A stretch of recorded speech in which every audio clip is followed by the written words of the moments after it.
Misalnya hasil perhitungan realconnya yang menang 03, pertanyaannya apakah teman-teman masih membangun narasi yang sama? Itu juga sebaliknya, kalau nanti yang menang 01, apakah masih membangun narasi yang sama? Boleh saya jawab? Ya. Kalau 03 yang menang tetap, karena saya bilang tadi ini urusannya bukan hasil pemilu. Oke, ya. Artinya begini Pak Kani, justru saya malah jadi semakin ingin segera merayakan kemenangan Pak Prabowo. Karena setelah saya melihat seperti ini, karena teman-teman itu di 01 dan di 03 mengusulkan hak angket, yang sebetulnya menurut saya timing momentum untuk mendorong hak angket ini belum saatnya. Karena itu kan post-election political movement yang seharusnya diusung, didorong pasca kita sudah menghasilkan proses perhitungan realcon yang sebenarnya. Karena hari ini kan masih serba di awang-awang nih. Karena kita belum ketemu. Nah itu satu. Yang kedua, teman-teman di KPU juga masih berjalan, masih berproses proses perhitungan.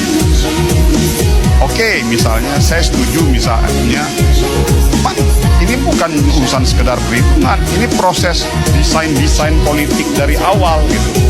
Nah ini saya jawab, saya belum pernah ketemu rumus politik di Republik Dunia antah berantah manapun Pak Karni, yang namanya partai politik, yang namanya politisi, pasti semua akan membangun desain politik, akan membangun skenario politik, akan membangun skema politik jauh-jauh hari dalam proses menuju election, yang dimana aturan mainnya, syarat-syaratnya akan disesuaikan dengan kebutuhan masing-masing partai.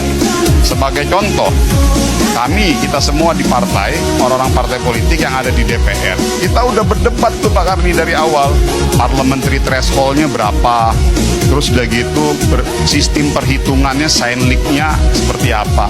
Itu kan adalah bagian dari sebuah proses grand design ataupun desain dari jauh-jauh hari yang kita siapkan dalam rangka menyongsong pertarungan pileg dan pilpres. Artinya apa?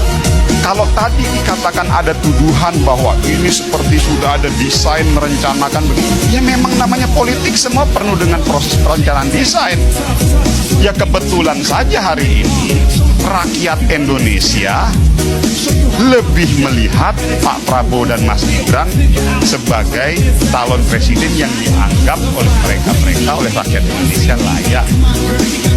Jadi saya sekaligus juga mau mengatakan, kalau dasar argumentasi mendorong hak angket itu karena dilihat ada proses-proses perencanaan, keterlibatan kekuasaan pengusaha aparatur negara dan sebagainya. Contoh, masalah isu